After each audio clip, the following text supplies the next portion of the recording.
آج کی ویڈیو ایک کہانی ہے۔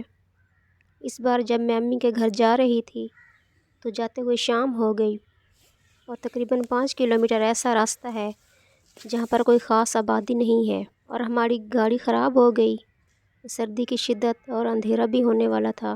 میرے ساتھ میرا بھائی تھا۔ بھائی نے گاڑی کو سٹارٹ کرنے کی بہت کوشش کی لیکن کوئی خرابی ہو گئی تھی۔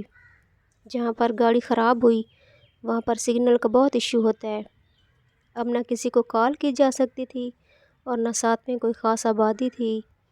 بھائی نے روڈ پر گاڑیوں کو روکنے کی کوشش کی لیکن کوئی بھی نہیں رکا کیونکہ اس ایریا میں چوری ڈکیتی کا خدشہ رہتا ہے۔ ہم نے چاروں طرف نظر دوڑائی تو ایک جگہ سے ایک اونچے ٹیلے نما پر تھوڑی سی روشنی آ رہی تھی۔ بھائی نے کہا گاڑی لاک کر کے ان سے مدد لیتے ہیں۔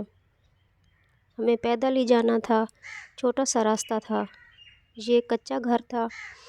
گھر کیا تھا، بس ایک چھوٹا سا کمرہ اور ایک طرف سے کچی دیواریں۔ بھائی نے قریب جا کر آواز دی لیکن ہمیں کوئی واپسی جواب نہ ملا۔ 2-4 آواز دینے کے بعد بھی کوئی جواب نہ ملا تو ہم بہت پریشان ہو گئے۔ اب میں نے بھائی سے کہا آپ رکو، میں اندر جا کر دیکھتی ہوں کیونکہ عورتیں وغیرہ ہوں گی تو کوئی مسئلہ نہ بن جائے۔ میں نے اپنے اللہ کو یاد کر کے اندر جانے کا ارادہ کیا۔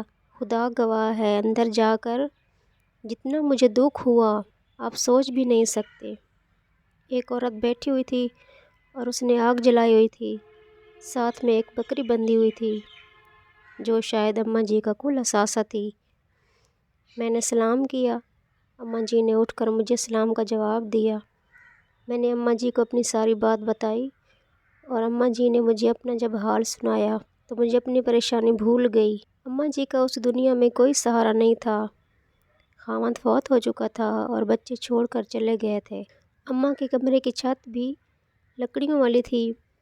اماں جی نے بتایا کہ کل سے اس نے کچھ نہیں کھایا، شدید سردی اور بھوک، اگر ایک ساتھ آ جائیں تو ہمیں موت کو یاد کر لینا چاہیے۔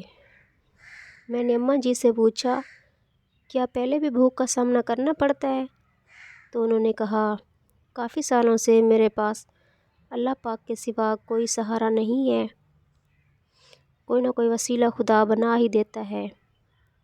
اماں جی کے کمرے میں 3 یا 4 برتن پڑے ہوئے تھے، ایک ٹوٹی ہوئی چارپائی اور صدیوں پرانی رضائی۔ میں نے بھائی کو اندر بلا لیا اور بھائی سے کہا گاڑی میں کھانے کا کچھ سامان پڑا ہے وہ لے کر آ جائیں۔ میں نے اپنی حیثیت کے مطابق اماں جی کی امداد کی اور اتنے میں پیٹرولنگ کی گاڑی ہماری گاڑی کے پاس آ کر رک گئی۔ بھائی جلدی سے ادھر چلا گیا۔ یہ سب بتانے کا مقصد یہ ہے کہ ہم اپنی پریشانی کو جو وقتی طور پر آتی ہے اپنے دماغ پر جو ہے ہم لوگ سوار کر لیتے ہیں، لیکن اس دنیا میں کچھ لوگ ایسے بھی ہیں جن کے لیے یہ تاحیات مسئلے ہوتے ہیں۔ اس لیے ہمیں اپنے ارد گرد غریب لوگوں کا بہت سارا خیال رکھنا چاہیے اور کوئی پریشانی آ جائے تو اپنے رب سے رجوع کریں، انشاءاللہ ہر مشکل آسان ہو جائے گی۔